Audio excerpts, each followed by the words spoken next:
ओम नमो भगवते वासुदेवाय।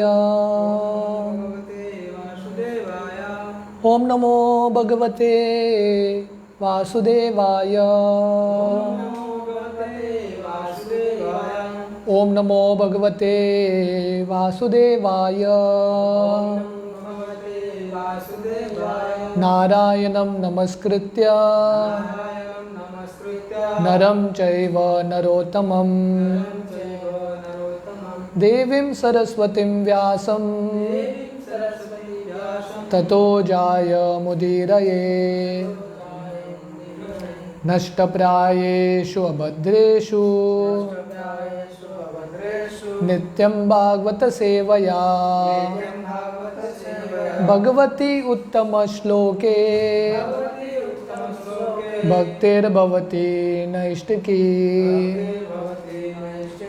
कृष्णाय वासुदेवाय देवकी नंदनाय च नंदगोपकुमाराय गोविंदाय नमो नमः। नमो पंकजनाभाय नमो पंकजमालिने नमो पंकजनेत्राय नमस्ते पंकजांग्रये। हरे कृष्णा। तो पहला अध्याय शुरू करने से पहले एक पैराग्राफ बचा है इंट्रोडक्शन का। तो कल हम चर्चा कर रहे थे कि कैसे परीक्षित इतने उत्कंठा के साथ शुकदेव गोस्वामी से भागवतम सुनने के लिए बैठते हैं। क्यों? क्योंकि परीक्षित को सिर्फ 7 दिन बाकी था।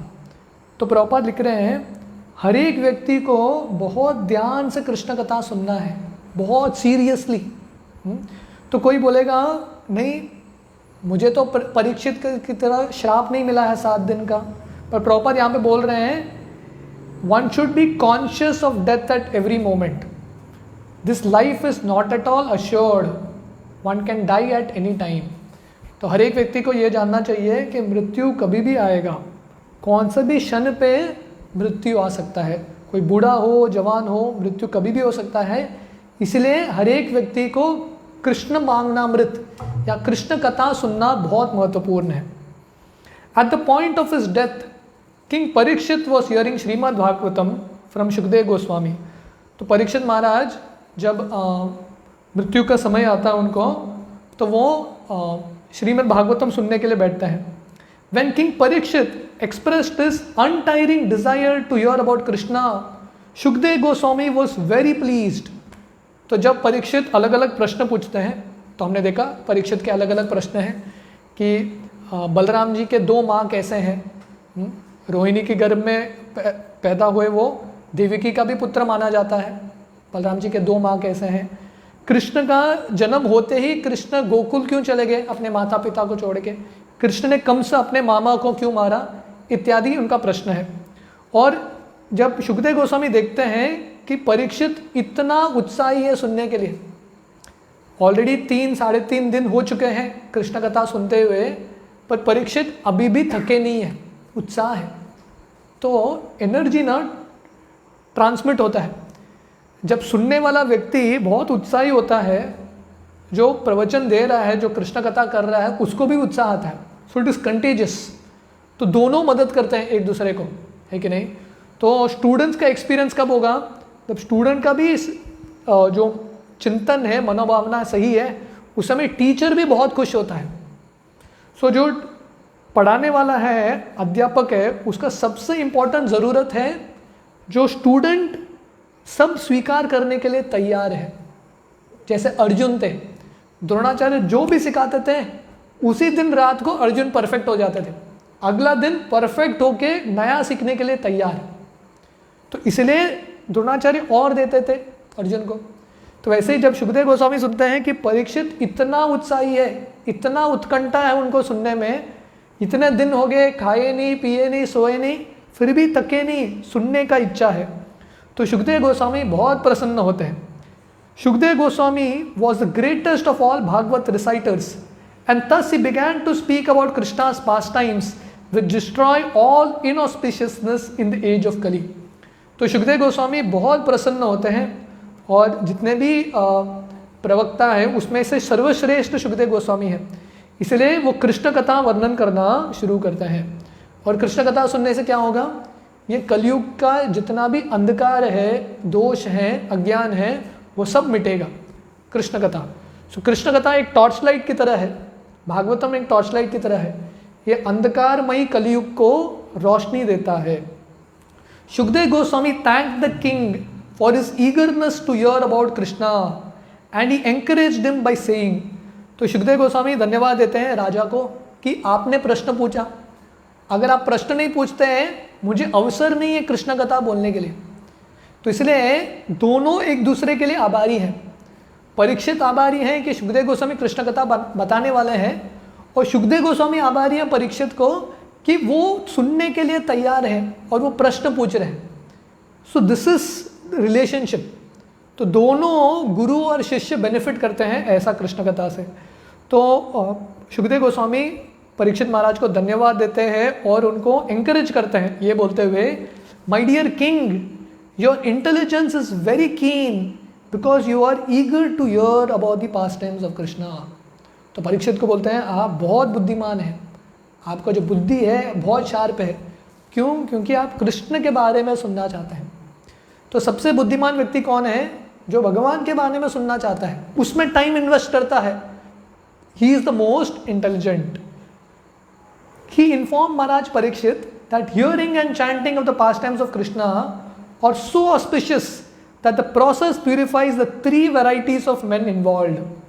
तो शुकदेव गोस्वामी बताते हैं यही भागवतम के 10वें स्कंद में कि भगवान का कथा सुनना और कीर्तन करना इतना पवित्र कार्य है कि 3 लोगों को फायदा होता है ये प्रोसेस से। ये 3 लोग कौन हैं? He who recites transcendental topics of Krishna, जो कृष्ण कथा बताता है उसको लाभ मिलता है। He who hears such topics, जो सुनता है उसको लाभ मिलता है। And he who inquires about him, और जो प्रश्न करता है उसको भी लाभ मिलता है। सो मैक्सिमम बेनिफिट किसको मिलता है? जो बोलता है उसको मिलता है मैक्सिमम बेनिफिट, क्योंकि बोलने से और अंदरूनी जाता है विषय। जो सुनता है, जो प्रश्न पूछता है, उसको नेक्स्ट ज़्यादा बेनिफिट मिलता है मैक्सिमम, और जो सुन रहा है उसको भी मैक्सिमम बेनिफिट मिलता है उससे कम। So these are 3 levels. जो बताता है कृष्ण कथा उसको सबसे मैक्सिमम, जो प्रश्न पूछता है उसको थोड़ा कम, और जो सुनता है उनको थोड़ा कम, पर ये तीनों लोगों को बेनिफिट मिलता है। These past times are just like Ganges water which flows from the toe of Lord Vishnu. They purify the 3 worlds, upper, middle and lower planetary systems. जैसा गंगा भगवान के विष्णु के पद कमल चरणामृत है, तो इसलिए गंगा के एक नाम है विष्णुपदी। विष्णु का जो चरण कमल है उसको धोते हुए गंगा आती है, और गंगा तीनों जगत को पवित्र करती है। स्वर्गलोक, भूलोक और पाताल लोक, तीनों लोगों को पवित्र करती है। तो ऐसे ही कृष्ण कथा ये 3 श्रेणी के लोगों को पवित्र करता है, जो बताता है कृष्ण कथा, जो सुनता है, या जो प्रश्न पूछता है।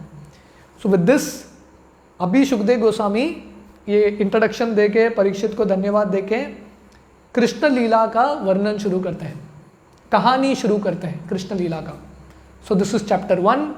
आज हम शुरू कर रहे हैं the advent of Lord Krishna, Krishna का प्राकट्य जन्म। तो ये कहानी ऐसा शुरू होता है, शुकदेव गोस्वामी बताते हैं, एकदा once the world was overburdened by the unnecessary defense forces of kings who were actually demons but were posing themselves as the royal order। तो ये पहला अध्याय है। जब भी स्टोरी शुरू होता है इंग्लिश में ये तरीका है, once upon a time, एक बार। तो शुकदेव गोस्वामी क्योंकि स्टोरी टेलर है वो भी ऐसे ही शुरू करते हैं। तो एक बार एक समय पे ऐसा था कि धरती पे बहुत बड़ा बोझा हो गया, बहुत सारे आसुरिक वृत्ति के राजा थे और उनके इतने सारे असुर के सेना थे, इसलिए धरती को बहुत बोझा हो गया। At that time the whole world became perturbed and the predominating deity of this earth known as Bhumi went to tell Lord Brahma her calamities due to the demonic kings. तो समय भूमि देवी जो ये धरती की मूर्तिमान स्वरूप है भूमि देवी, वो ब्रह्मा जी के पास जाती है, क्योंकि ब्रह्मा जी ही is like the creator of this universe, ब्रह्मांड की रचयिता करते हैं, रचना करते हैं। इसलिए ब्रह्मा जी के पास जाके बोलती है मेरे बहुत कष्ट मुझे सहन करना पड़ रहा है, ये सब राजाओं ने मेरे पे राज्य कर रहे हैं, इसलिए ये बोझा बहुत ज़्यादा हो रहा है, मुझे सहन नहीं हो रहा है। भूमि assumed the shape of a cow and presented herself before Lord Brahma with tears in her eyes। तो ये भी महत्वपूर्ण है कि भूमि एक गाय के रूप में जाती है। क्यों? क्योंकि भगवान और भगवान के जो भक्त हैं गाय का कष्ट सहन नहीं करते, इसलिए भूमि गाय के रूप में जाती है और उनके आँख से अश्रु निकल रहे हैं। तो इसलिए धरती में जब बहुत लोग असुरी वृत्ति के होते हैं तो धरती प्रैक्टिकली रोने लगती है, धरती भी खुश नहीं होती। या कलयुग में प्रभुपाद पहले स्कंद में बताते हैं कलयुग का लक्षण है धरती भी खुश नहीं है, गाय भी खुश नहीं है, बैल भी खुश नहीं है, क्योंकि गाय को पता है कि मेरा अभी कत्ल होने वाला है, बैल को पता है जब मैं काम नहीं करूँगा मेरा कत्ल होगा। इसलिए ये जब बोझा बनता है तब कृष्ण आते हैं। तो भूमि देवी जाती है गाय के रूप में और ब्रह्मा जी के सामने जाके रो रही है। She was bereaved and was weeping just to invoke the Lord's compassion। तो इतना दुख में थी, तो दुख की कहानी बता रही है ब्रह्मा जी को। तो जैसे काउंसलर होता है ना, अगर कष्ट है तो आप सीनियर अथॉरिटी के पास जाते हैं, काउंसलर के पास अपना दुख की कहानी दिल खोल के बताते हैं। तो भूमि देवी जाके ब्रह्मा जी को बताती है मुझे इतना कष्ट है, मदद कीजिए। She related the calamitous position of the earth and after hearing this Lord Brahma became much aggrieved and he at once started for the ocean of milk where Lord Vishnu resides। तो ये भी बहुत important है कि ब्रह्मा जी जब सुनते हैं धरती की जो दुख की कहानी, उनको दुख लगता है। तो भक्त का ये लक्षण है पर दुख दुखी, दूसरों का दर्द देके, दूसरों का दुख देके वो स्वयं दुखी बनता है। हालांकि भक्त को स्वयं का दुख नहीं है, पर दूसरों के दुख से उसको दुख होता है। जैसे शिला प्रभुपाद 70 साल की उम्र में शिला प्रभुपाद वृंदावन गए थे, भजन कर रहे थे, वो तो खुश थे। वृंदावन में राधा दामोदर मंदिर में उनको स्थान मिला था, और क्या चाहिए ज़िंदगी में। प्रभुपाद बहुत खुश थे, पर प्रभुपाद को दुख हो रहा था कि पाश्चात्य देश के लोग, पूरे दुनिया के लोग, उन्होंने कृष्ण भावनामृत स्वीकार नहीं किया। इसलिए प्रभुपाद उनका दुख का निवारण करने के लिए प्रभुपाद वृंदावन छोड़ के अमेरिका जाते हैं। तो ब्रह्मा जी इतना बुरा लगता है धरती का दुख सुन के, वो क्या करते हैं, सल्यूशन निकालते हैं। सल्यूशन के लिए क्या करते हैं, क्षीर सागर विष्णु के पास जाते हैं प्रार्थना करने के लिए। तो ब्रह्मा जी नहीं बोलते मैं सल्यूशन दूंगा। तो ब्रह्मा जी की महानता है कि जब उनको पता है मेरे से नहीं होगा सल्यूशन, विष्णु के पास जाते हैं। तो भक्त हमेशा नम्र रहता है। तो भक्त को पता है दुनिया का समस्या हल करने के लिए भगवान को आना पड़ेगा, इसलिए हमेशा भगवान का आश्रय लेता है।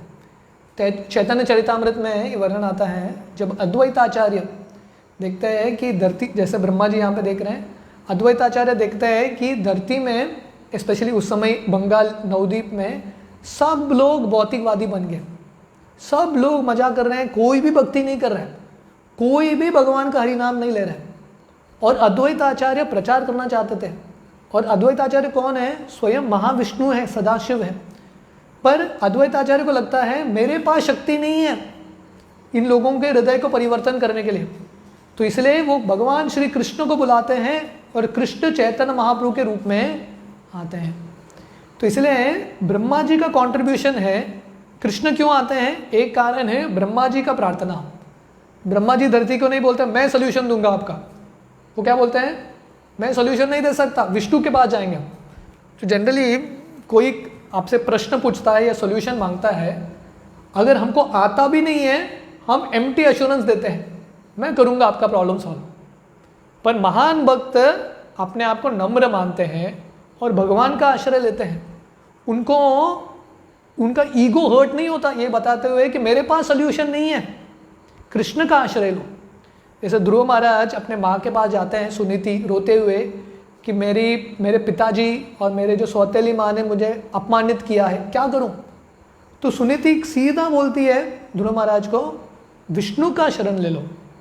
तो ब्रह्मा जी धरती को लेके, जो गाय के रूप में आई थी, क्षीर सागर विष्णु के पास जाते हैं, और अकेले नहीं जाते हैं, सब देवताओं को लेके जाते हैं, क्योंकि भगवान को नहीं लगना चाहिए ये ब्रह्मा जी का समस्या है, भूमि का समस्या है। पूरे कैबिनेट मिनिस्ट्री को लेके जाते हैं, है कि नहीं, सब मिनिस्टर, सब देवताओं को लेके जाते हैं, और शिव जी को भी लेके जाते हैं। Lord Brahma was accompanied by the demigods headed by Lord Shiva and Bhumi also followed. तो धरती को लेके, धरती का प्रॉब्लम है, केस है, पर बताना चाहते हैं कि सिर्फ धरती का नहीं है, हम सब का इशू है, हम सब साथ में है, हमारी मांगे पूरी करो, है कि नहीं। ग्रुप में जाता है ना, तब सुनता है व्यक्ति।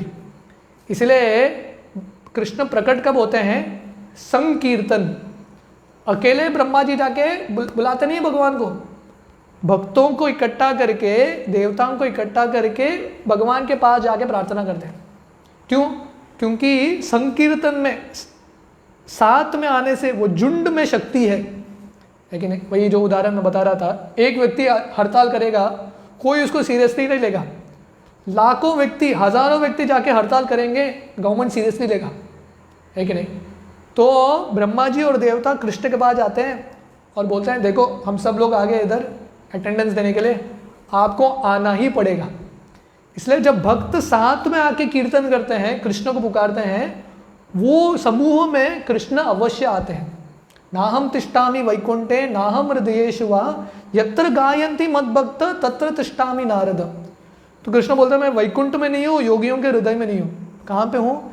जहाँ पे मेरे भक्त इकट्ठा आते हैं, साथ में आते हैं और मुझे बुलाते हैं हृदय से, वहाँ पे मैं प्रकट होता हूँ। तो जितना भक्तों का संख्या और जितना तीव्र भक्तों का संख्या और तीव्रता से भगवान को बुलाएंगे, वो संग में अवश्य भगवान आएंगे, भगवान की अनुभूति होगी अवश्य। तो इसलिए ब्रह्मा जी सब देवताओं को लेके जाते हैं और शिव जी को भी लेके जाते हैं। तो ब्रह्मा जी शिव जी को क्यों लेके जाते हैं? तो विष्णु को बोल रहे हैं, आप नहीं आओगे तो शिव जी शुरू कर देंगे उनका तांडव, आप बताओ उनको शुरू करने दो क्या, या आप आएंगे, है कि नहीं। तो पूरा प्लानिंग करके गए हैं, तो अभी कृष्ण को भी आना ही है। Lord Brahma began to pacify Lord Vishnu who formerly saved the earth planet by assuming the transcendental form of a boar। तो पहले विष्णु आए थे वराह के रूप में और उन्होंने धरती को बचाया था, है कि नहीं। भागवतम में हमने पढ़ा है, जब धरती गर्भोदक सागर में गिरती है हिरण्याक्ष के वजह से, हिरण्याक्ष इतना सारा सोना निकालता है धरती से, इतना सारा माइनिंग करता है, धरती का बैलेंस ही छूट जाता है, गर्भोदक सागर में गिर जाती है। तो वराहदेव आके धरती को उठाते हैं। तो इसलिए कृष्ण को धरती के प्रति, भूमि देवी के प्रति बहुत प्रेम है। तो इसलिए गाय के रूप में भूमि देवी जाती है, ब्रह्मा जी जाते हैं और सब देवता जाते हैं और भगवान से प्रार्थना याचना कर रहे हैं, आपने पहले धरती को बचाया, अभी भी बचाइए। In the Vedic mantras there is a particular type of prayer called Purusha Sukta. तो कौन सा प्रार्थना बोलते हैं ब्रह्मा जी और देवता? पुरुष शुक्त। तो वेदों में ये प्रार्थना आता है पुरुष शुक्त। Generally, the demigods offer their obeisances unto Vishnu, the supreme personality of Godhead, by chanting the Purusha Shukta। तो जनरली देवता ये पुरुष शुक्त गाते हैं भगवान को प्रसन्न करने के लिए। It is understood herein that the predominating deity of every planet can see the supreme lord of this universe, Brahma, whenever there is some disturbance in his planet। तो यहाँ से प्रॉपर लिख रहे हैं, इससे समझ में आता है कि ये पूरे ब्रह्मांड में अलग अलग लोग हैं, हर एक लोक के जो प्रिडोमिनेटिंग डेटी है, जैसे धरती के प्रिडोमिनेटिंग डेटी कौन है? भूमि देवी। इनको डायरेक्ट एंट्री है, एक्सेस है ब्रह्मा जी से, क्योंकि ब्रह्मा जी सबसे मुख्य देवता हैं, सृष्टिकर्ता हैं। इसलिए सब लोग जाके उनको अपनी दुख की कहानी, व्यथा बता सकते हैं। And Brahma can approach the supreme Lord Vishnu not by seeing him directly but by standing on the shore of the ocean of milk. तो ब्रह्मा जी भी सीधा विष्णु के पास जा सकते हैं अपना प्रार्थना लेके, पर विष्णु को देख नहीं सकते। तो भागवत में वर्णन आता है, ब्रह्मा जी क्षीर सागर के तट पे खड़े हैं, विष्णु क्षीर सागर के अंदर सोए हैं शेषनाग पे। तो ब्रह्मा जी और देवता यहाँ से प्रार्थना अर्पण कर रहे हैं, विष्णु दर्शन नहीं देते, सिर्फ विष्णु का आवाज़ सुनते हैं और विष्णु उनको आज्ञा देते हैं और अश्योरेंस देते हैं कि मैं आऊँगा। There is a planet within this universe called Shvetadvipa, on that planet there is an ocean of milk. तो हमने भागवतम में भी पढ़ा, यही ब्रह्मांड में एक लोक है जो ध्रुव तारा बोलते हैं या Shvetadvipa. So within the material world हर एक ब्रह्मांड में एक आध्यात्मिक जगत है, आध्यात्मिक लोक है श्वेतद्वीप, उसको क्षीर सागर भी बोलते हैं, ओशन ऑफ मिल्क, और वहाँ पे क्षीरोदक्षाई विष्णु लेटे हैं।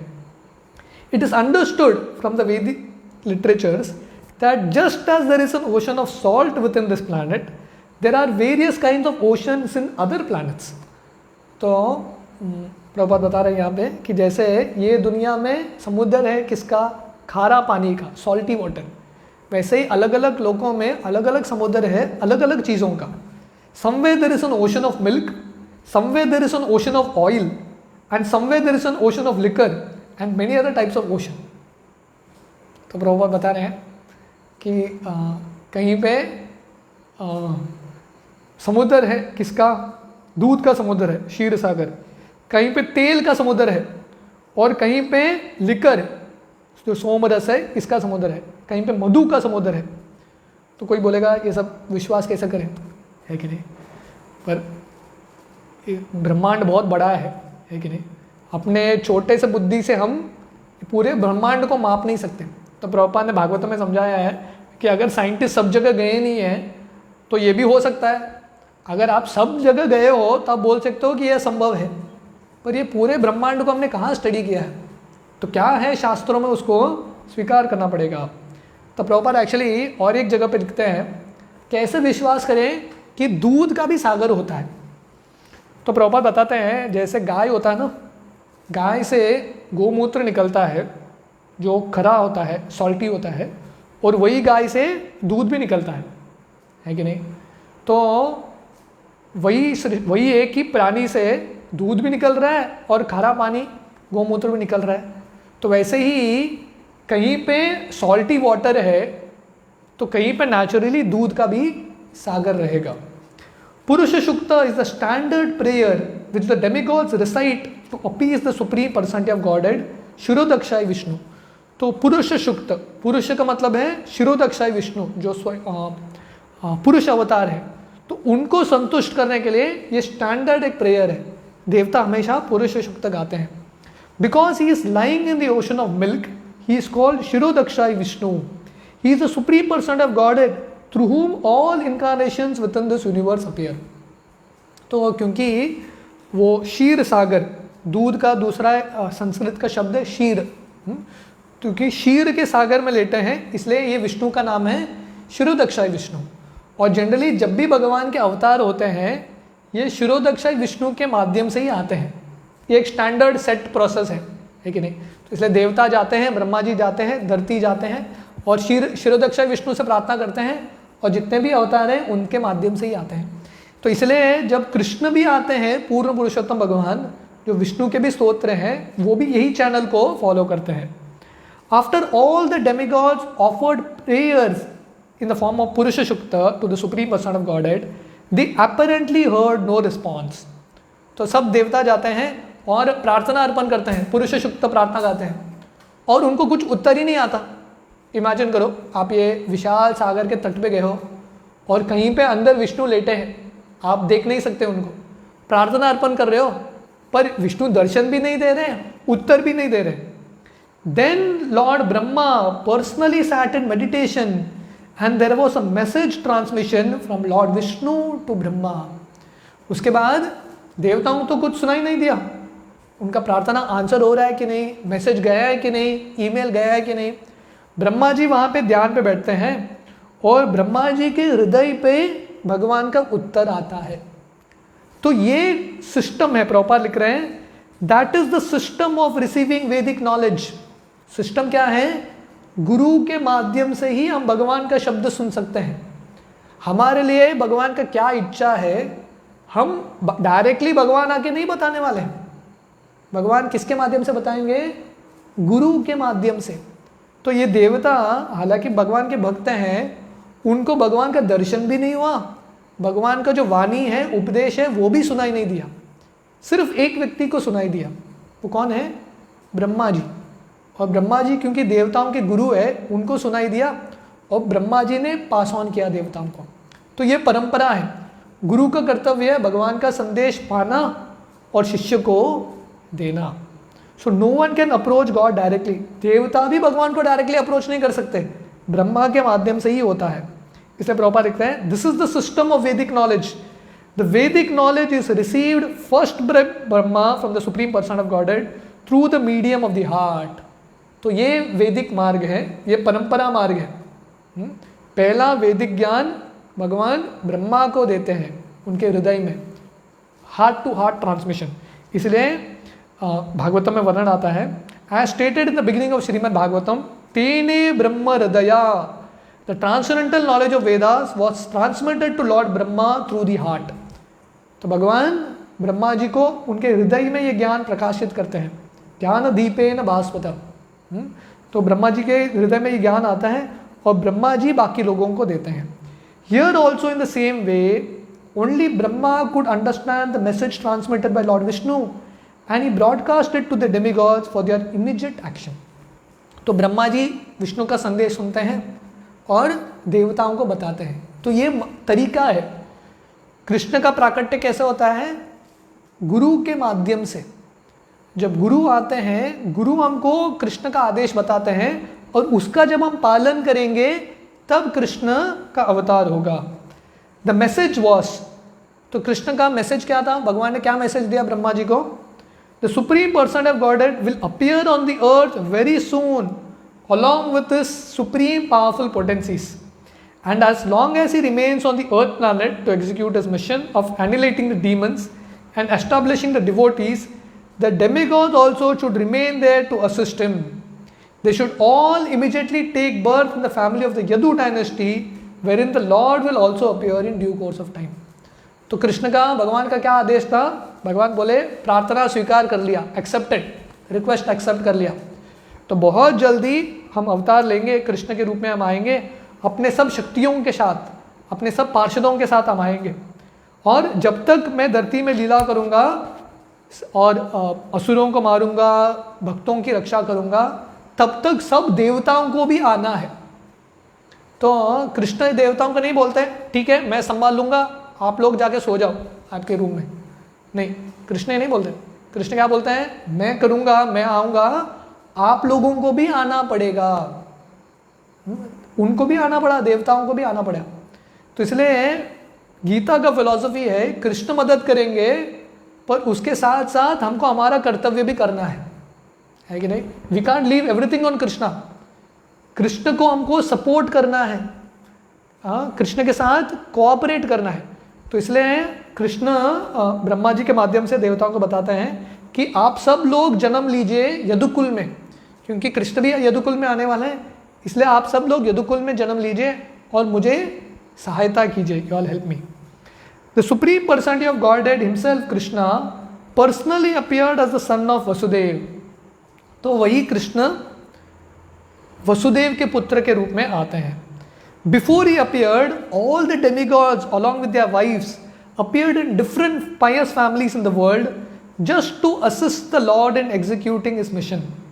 तो कृष्ण आने से पहले सब देवता आते हैं अपने पत्नियों के साथ, अलग अलग कुल में, यदुकुल में, वृष्णि कुल में जन्म लेते हैं। The exact word used here is तत्प्रियार्थम, which means that the demigod should appear on the earth in order to please the Lord.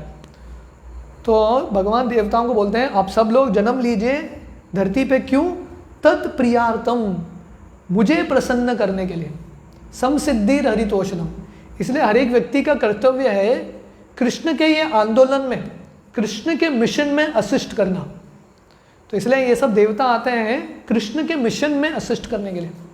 और कृष्ण का जो आंदोलन है अभी भी चल रहा है, जो भक्ति का मार्ग है, भक्ति का आंदोलन है, अभी भी चल रहा है। इसलिए हम सबका कर्तव्य है ये आंदोलन में भाग लेना कृष्ण के संतुष्टि के लिए, for the pleasure of Krishna. In other words, any living entity who lives to satisfy the lord is a demigod. देवता का डेफिनेशन क्या है? देवता का डेफिनेशन प्रभुपाद दे रहे हैं, जो भी जीव भगवान के संतुष्टि के लिए जीता है वो देवता है। तो इसलिए अगर हम भी भगवान के संतुष्टि के लिए जिएंगे, हम भी कौन से कैटेगरी में आएंगे? देवता के कैटेगरी में आएंगे। The demigods were further informed that the plenary portion of Lord Krishna, Ananta, who is maintaining the universal planets by extending his millions of hoods, would appear on the earth before Lord Krishna's appearance. तो देवताओं को कृष्ण ने यह भी बताया, आप सब लोग जन्म लीजिए धरती में, यदुकुल में, और मेरे पहले बलराम जी भी आएंगे जो अनंत शेष हैं, अलग अलग ब्रह्मांडों को अपने फन पे धारण कर रहे हैं, तो ब्रह्मा जी भी अवतार लेंगे. There were also informed that the external potency of Vishnu, Maya, with whom the conditioned souls are enamored, would also appear just to execute the purpose of the Supreme Lord. तो कृष्ण ये भी बताते हैं बलराम जी भी आएंगे और योग माया सुभद्रा भी आएगी, है कि नहीं. परसों स्नान यात्रा है, तो स्नान यात्रा के दिन जगन्नाथ बलदेव सुभद्रा का प्राकट्य होता है, अपीयरेंस. तो यहाँ पे कृष्ण वही बता रहे हैं, मैं आऊँगा पर मैं अकेले नहीं आने वाला हूँ, बलराम जी भी आएंगे और मेरी बहन सुभद्रा भी आएगी, Yogamaya. So we will all come together. So in this में इस तरह कृष्ण ब्रह्मा जी का प्रार्थना सुनते हैं और ये आदेश देते हैं देवताओं को. तो उसके बाद कहानी कैसा बढ़ता है हम कल शाम को कंटिन्यू करेंगे. हरे कृष्ण.